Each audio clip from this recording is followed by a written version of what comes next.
Saran saya adalah berlakukanlah adanya bimbingan pernikah. Saran saya adalah berlakukanlah adanya bimbingan pernikah. Nah, yang pertama nanti diadakan di dalam 2 bulan. Jadi bulan pertama saya menyarankan untuk dilakukan di dalam gereja dulu. Shalom Aleichem, Assalamualaikum warahmatullahi wabarakatuh. Kembali lagi di dalam Sarumpun Sabda. Terima kasih Sobat Sarumpun yang sudah selalu setia menantikan dan menyaksikan setiap konten-konten kami. Sarumpun Sabda berterima kasih untuk dukungan kalian yang sudah menjadi subscriber dan juga viewers daripada kami. Bagi kalian yang baru pertama kali hadir, selamat menyaksikan dan jangan lupa untuk subscribe, like, dan share konten-konten yang kalian tonton. Nah, Sobat Sarumpun, ketika Sarumpun Sabda mengadakan polling begitu ya, kalian yang memilih untuk kita berbicara tentang pernikahan berbeda agama. Ya, isu ini memang masih hangat. Sebenarnya saya yakin bahwa isu-isu ini tentang pernikahan berbeda agama ini akan terus ada sampai dengan selanjutnya. Hanya saja mungkin ada yang terblow up oleh media, tetapi ada juga yang memang tersembunyi, terselubung begitu. Yang pertama harus Sobat Sarumpun tahu, Sarumpun Sabda tidak dalam sisi untuk menghakimi, sekali lagi menjudge orang-orang yang memilih untuk mengadakan pernikahan berbeda agama, karena itu hak mereka dan itu harus kita hargai. Tetapi yang kita bahas di sini adalah bagaimana kita mendukung langkah dari hukum pemerintah negeri kita, dan tentu saja kita mendukung apa yang agama tegaskan atau agama-agama samawi yang berindukan kepada Bapak Abraham begitu. Tentu saja pernikahan berbeda agama adalah dilarang, ya, apalagi Kristen, ya. Ada juga dari pihak Islam begitu. Meskipun dari pihak Islam memang ada juga yang berpendapat para ulama bahwa menikah, jika seorang laki-laki yang beragama Islam menikahi seorang perempuan beragama Nasrani maupun Yahudi, ya, perempuan-perempuan yang berasal dari ahli kitab itu dibolehkan gitu, tetapi mereka tidak dianjurkan atau bahkan sebenarnya dilarang keras gitu ya untuk sebenarnya menikahi, karena di Al-Baqarah sendiri dijelaskan di sana ya bahwa sebenarnya janganlah menikahi wanita-wanita yang kafir lah, katakan begitu ya, tidak seiman. Begitupun dengan kekristenan, tentu saja kalau kita baca di dalam 1 Korintus 7 ayat 12-14, jelas sabda Allah berkata bahwa kepada orang-orang lain ini aku, bukan Tuhan, maksudnya Paulus, katakan kalau ada seorang saudara laki-laki beristrikan seorang yang tidak beriman dan perempuan itu mau hidup bersama-sama dengan dia, janganlah saudara itu menceraikan dia. Jadi ayat ke-12 ini menceritakan seorang laki-laki yang memutuskan percaya kepada Tuhan Yesus, yang beriman kepada Tuhan Yesus, dia punya istri yang tidak beriman kepada Tuhan Yesus. Maka si laki-laki ini punya niat untuk menceraikan si istrinya. Tetapi Paulus katakan jangan menceraikan dia.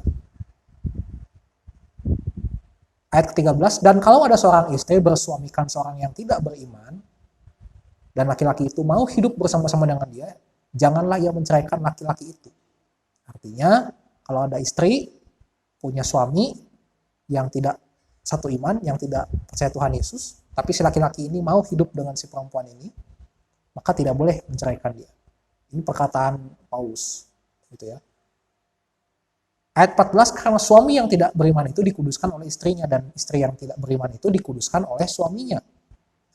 Andai kata tidak demikian, niscaya anak-anakmu adalah anak cemar, tetapi sekarang mereka adalah anak-anak kudus. Jadi status istri dan juga suami yang tidak beriman kepada Tuhan Yesus, ketika mereka sudah ada dalam pernikahan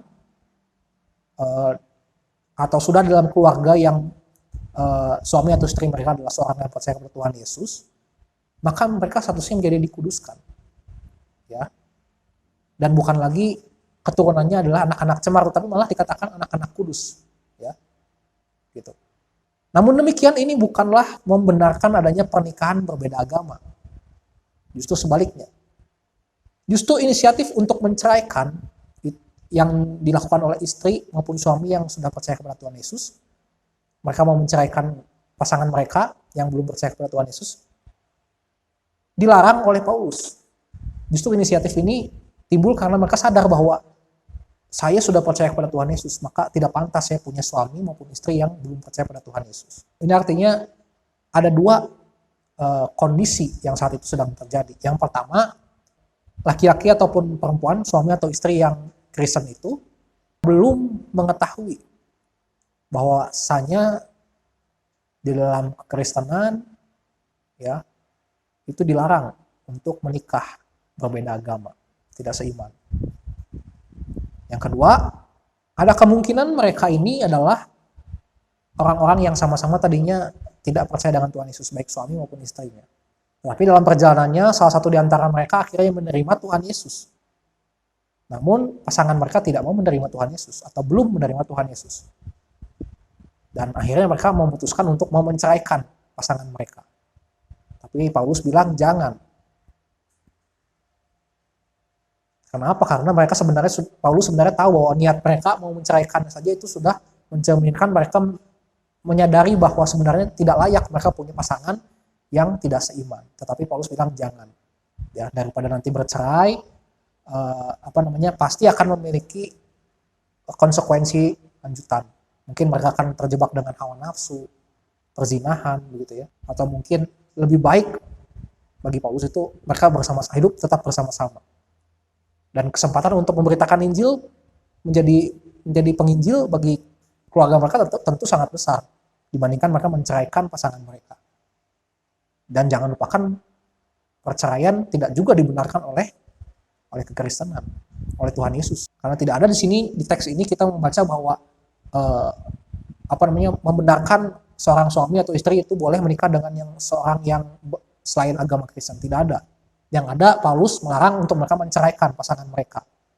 Ini terjadi karena mereka terlanjur untuk menikah. Dan Paulus sudah tahu bahwa mereka menyadari kesalahan mereka dengan menikah dengan seorang yang bukan percaya kepada Tuhan Yesus. Dan Paulus juga menyadari bahwa mereka belum mengetahui kebenaran. Makanya Paulus memberitahu mereka saat ini. Apa kaitannya dengan bahasan kita kali ini?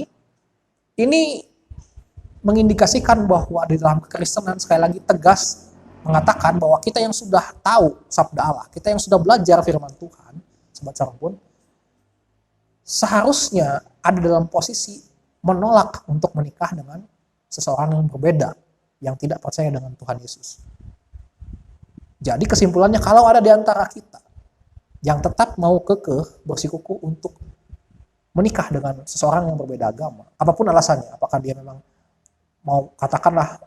mau mengkristenkan istrinya, karena tidak ada seperti itu sebenarnya, perintah seperti itu di dalam sabda Allah gitu, untuk mengkristenkan lalu nikahlah gitu.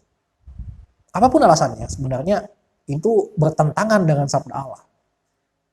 Artinya apa? Bukan agama yang memusuhi mereka, tetapi mereka yang mengambil posisi sebagai musuh dari agama. Sobat Sarung pun sekali lagi mohon maaf, harus keras saya begitu ya. Tetapi inilah kenyataan. Dan saya yakin agama lain pun seperti ini, bahwa mereka tidak memusuhi mereka tidak memusuhi orang-orang yang berusaha menikah dengan berbeda keyakinan. Tapi memang orang-orang yang memutuskan untuk menikah dengan berbeda keyakinan itulah yang mengambil posisi sebagai musuh dari agama atau bertentangan dengan agama. Apalagi di zaman sekarang teknologi gitu ya, kayaknya nggak mungkin banget ada orang yang nggak tahu bahwa sebenarnya pernikahan berbeda agama itu kan dilarang secara agama. Lalu kita lihat dengan dasar hukum negara. Saya sedikit saja karena saya bukan pakar hukum begitu ya, tetapi memang hak untuk menikah itu dijamin di dalam Undang-Undang Nomor 1 tahun 74, ya, bahwa setiap warga negara Indonesia punya hak untuk membentuk keluarga mereka. Jadi tidak bisa dilarang. Gitu. Namun di sana kalau kita membaca di dalam namanya pasal-pasal yang ada di sana begitu, intinya memang kembali lagi kepada masing-masing agama yang dianut, pada hukum agama. Jadi keputusan yang tinggi sebenarnya ada di dalam agama. Kalau agama sepakat untuk, apapun agamanya sepakat untuk tidak membenarkan adanya pernikahan yang berbeda agama, maka sebenarnya otomatis hukum negara akan mengikuti. Tetapi memang adanya keputusan MA yang memungkinkan bisa tetap menikah berbeda agama sebesar pun dengan cara lewat catatan sipil, bukan lewat KUA, itu tetap bisa dilakukan, ya, dengan catatan bahwa catatan sipil ini atau pemerintah menganggap mereka tidak menghiraukan agama mereka, mengacukan agama mereka, ya, atau bahasa kerasnya mereka dianggap tidak punya agama, karena jelas di dalam agama tidak membenarkan adanya pernikahan berbeda agama. Lalu saran apa yang Sarompun Sabda mau ajukan kepada pemerintah kita terlebih untuk mencegah hal ini? Saran saya adalah berlakukanlah adanya bimbingan pernikah di setiap agama pun itu. Dan bimbingan pernikah ini bukan sekedar bimbingan pernikah yang sifatnya hanya formalitas. Ya, kalau di dalam kekristenan saya mengenal bimbingan pernikah itu ya suami istri dipanggil seperti konseling begitu ya. Kemudian nanti ada pengajaran gitu ya. Yang saya mau bimbingan pernikah ini dilakukan di dalam agama Islam juga, agama Hindu, Buddha dan lain sebagainya gitu. Untuk apa? Untuk setidaknya pasangan yang akan menikah dan pasangan yang berbeda agama ini nanti tahu pendapat atau masing-masing hukum masing-masing agama. Ya. Kalau dalam Kristen ini tegas tidak memperbolehkan mau suami itu menikah dengan Islam agama atau mau suami itu menikah dengan agama-agama lain, istrinya menikah dengan agama lain, itu tidak diperbolehkan. Dan itu hukumnya apa? Itu adalah dosa karena bertentangan dengan sabda Allah, bertentangan dengan firman Tuhan. Ya. Bahkan kalau kita membaca di bagian sabda lainnya, sabda Allah gitu ya, dengan tegas Paulus menyandingkan orang-orang yang tidak yang berpasangan tetapi dengan tidak seimbang, itu dikatakan tidak seimbang. Yang satu sebagai mewakili anak-anak Allah, ya, mewakili Tuhan. Satu lagi mewakili anak-anak daripada Belial atau iblis kan begitu, atau berhala. Jadi pernikahan berbeda agama itu sama dengan menikahkan atau mengawinkan atau menyandingkan Yesus sebagai Tuhan dengan Belial. Bayangkan. Ini kalau sudah masuk ke dalam keluarga tentu saja mengerikan. Akan melahirkan keturunan-keturunan. Ya apalah keturunannya begitu ya. Betapa mengerikannya. Apakah keluarga yang seperti itu, apakah orang yang mengambil keputusan seperti itu menyandingkan Tuhan dengan iblis bisa masuk ke dalam surga? Itu bisa jadi jawaban, bisa menjadi perenungan gitu. Ketika seorang yang bukan beragama Kristen kemudian yang beragama Kristen mendapatkan pengajaran seperti itu, saya yakin dalam hatinya akan timbul ya perenungan, dan itu bisa memberikan mereka waktu apakah mereka akan lanjut ke tahap selanjutnya atau memutuskan tidak demi kebaikan masing-masing. Jadi saran saya, pemerintah melakukan kewajiban pranikah, kewajiban bimbingan pranikah. Dengan apa? Dengan buktinya disertai dengan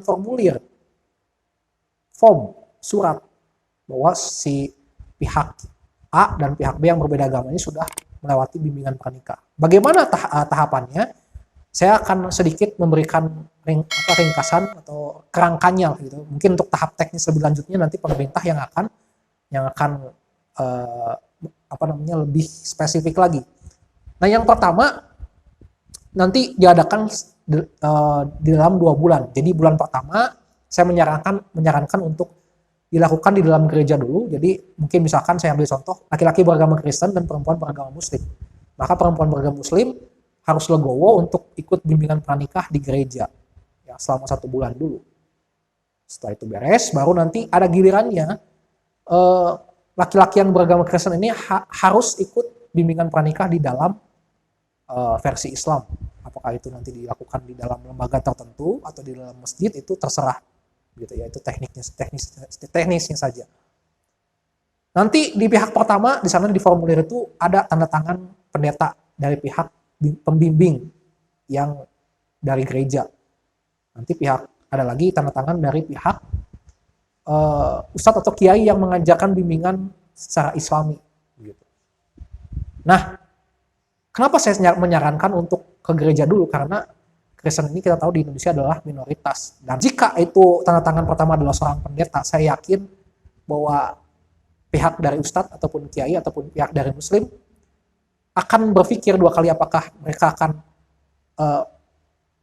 menyetujui bahwa pernikahan berbeda agama ini akan terus akan bisa lanjut atau tidak, atau mereka bahkan menentang. Kenapa? Karena di situ ada tanda tangan pendeta dan di situ perempuan itu sudah masuk ke dalam pengajaran Kristen. Bagaimana nanti menikah, membina secara Kristen. Jadi ini lebih lagi memperketat gitu ya. Adanya mungkin oknum-oknum tokoh-tokoh agama yang memperbolehkan menikah berbeda agama. Begitu. Yang kedua, itu kan tadi dari tokoh agama. Yang kedua adalah dari si pengantinnya sendiri, dari si calon mempelainya sendiri. Mereka punya waktu 2 bulan untuk merenungkan. Ternyata setelah saya belajar lebih dalam lagi dengan pendeta, dengan kiai, hukum kalau kita melanggar ketentuan agama itu seperti ini. Bukan hanya di dunia tetapi di akhirat. Apakah kamu mau konsekuensinya? Ya. Jadi mereka bisa memutuskan tuh, gitu ya. Apakah mereka mau lanjut? Kalaupun mereka tetap mau lanjut, ya itu tetap hak mereka, tidak bisa kita halangi. Nah, disinilah nanti pemerintah bisa memasukkan sanksi administratif mungkin ya bisa dikatakan. Bagaimana caranya? Ya, caranya adalah memberlakukan formulir ataupun surat bimbingan pranikah itu ke dalam kartu ataupun buku nikah. Dan nanti buku nikah itu dijadikan syarat status agama mereka, status agama suami istri ini. Jadi selama mereka menikah, kalau si formulir atau surat pranikah itu tetap menunjukkan bahwa si suaminya ini Kristen, si perempuannya, si istrinya Islam, ya itulah agama mereka.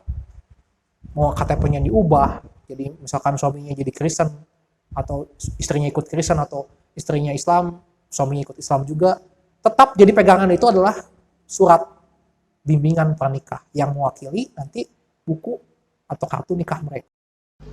Nah, lalu bagaimana dengan misalkan ada kasus calon pasangan mempelai, ya pria maupun wanita yang akan menikah, kemudian salah satunya ada yang rela berkorban masuk ke agama tertentu misalkan demi berlangsungnya pernikahan mereka dengan berhasil. Misalkan saya ambil contoh sang wanita tadi yang beragama Muslim, dia rela untuk mengorbankan agama Muslimnya menjadi Kristen sehingga mereka dapat menikah secara Kristen begitu. Nah, ini juga tetap harus menggunakan prosedur bimbingan pranikah, yaitu bimbingan pranikah secara Kristen. Dan nanti form ataupun surat bimbingan pranikah itulah yang dipakai untuk menegaskan atau menjelaskan status agama dari si perempuan ini ketika sudah menikah nanti. Dan sehingga kalaupun nanti si perempuan ini nanti setelah menikah mau menjadi Islam kembali, menjadi Muslim kembali, maka tidak apa-apa, negara tidak melarang, silakan saja menjadi Islam kembali, Tetapi status agamanya di dalam administratif itu tetaplah seorang Kristen. Jadi secara tulisan, ya secara catatan dia adalah Kristen, tetapi iman dia berkata dia adalah Islam. Nah inilah makanya ada dikatakan agama itu, ada yang bilang agama KTP doang gitu ya. Ya katakanlah Kristen KTP gitu ya. Jadi di KTP-nya dia Kristen, tetapi perilakunya tidak mencerminkan seorang Kristen. Pada kenyataannya itu bukanlah Kristen sejati, bukanlah seorang Kristen begitu. Nah, sehingga dengan adanya hal seperti ini, saya berharap bahwa si perempuan tadi ataupun kasus-kasus seperti ini, orang-orang yang mengorbankan agamanya hanya untuk kesenangan sementara pernikahannya gitu ya, itu menjadi berkurang. Mereka akan lebih serius memikirkan, apakah saya harus benar-benar mengorbankan agama saya ya hanya demi pernikahan. Bagaimana ketika nanti saya harus atau mau masuk lagi ke agama saya yang saya imani, yang sebenarnya saya imani dalam hati saya begitu. Tentu mereka akan berpikir dua kali ya. Dan ketika agama yang jadi status daripada si perempuan yang beragama Muslim tadi sudah menjadi Kristen di catatan negara begitu ya, karena di form pranikahnya seperti itu, maka otomatis dia pun kehilangan hak-hak sebagai seorang warga negara yang beragama Islam. Ya misalkan tadi dia ingin pergi umroh tapi tidak bisa melewati jalur yang disediakan negara gitu ya, dia harus mencari jalur lain, ataupun dia misalkan negara membagi-bagikan sembako hanya untuk misalkan dia untuk yang beragama Muslim gitu ya, dia pun kehilangan hak itu karena status agamanya di catatan negara adalah masih berstatus Kristen begitu. Meskipun di dalam catatan negara atau catatan administratif seseorang itu dicatat Kristen ataupun masih dicatat Islam, namun yang terpenting bukanlah itu, tapi yang terpenting adalah bagaimana dalam hatinya, apakah dia mengimani agama tersebut atau tidak ya. Karena banyak juga kasus-kasus yang contohnya di KTP-nya itu masih beragama Islam, tetapi imannya sebenarnya kalau ditanya dia adalah seorang Kristen ya. Banyak yang bersaksi seperti itu. Ataupun sebaliknya, di dalam KTP-nya dicatat masih Kristen, tetapi imannya sebenarnya dalam hatinya mengakui bahwa dia adalah seorang Muslim gitu ya. Jadi sebenarnya tidak masalah catatan negara, catatan administratif, karena itu menyangkut hukum-hukum administratif negara ya. Dan manusia terbatas tentu saja untuk mengetahui iman sejati daripada seseorang, yang tahu hanyalah Tuhan sendiri. Jadi saya kira ini satu usulan nih untuk pemerintah kita untuk melakukan tindakan preventif terhadap pernikahan beda agama, sekaligus juga melakukan pembelakuan sanksi administratif untuk yang tetap kekeh meneruskan pernikahan beda agama. Semua agama harus berani menerapkan hal ini dan harus tegas. Kenapa? Karena sebenarnya seorang yang mengakui agamanya, yang beriman kepada agama, dia pasti akan mematuhi hukum-hukum dalam agamanya. Dan buat kalian yang mau memutuskan atau punya pikiran untuk ingin memiliki pasangan yang berbeda agama, ingin melanjutkan pernikahan berbeda agama, berpikirlah lagi gitu ya, demi kebaikan bersama. Silakan kalau ada sobat Sarumput yang ingin mengomentari, ingin mungkin saya tidak setuju atau mungkin pendapat saya ada kekurangan, kita bisa berdiskusi, nanti saya akan tentukan bagaimana caranya. Tapi kasih komentar saja, jangan lupa untuk di subscribe, di share kepada teman-teman kalian. Kita akan bertemu di pertemuan selanjutnya.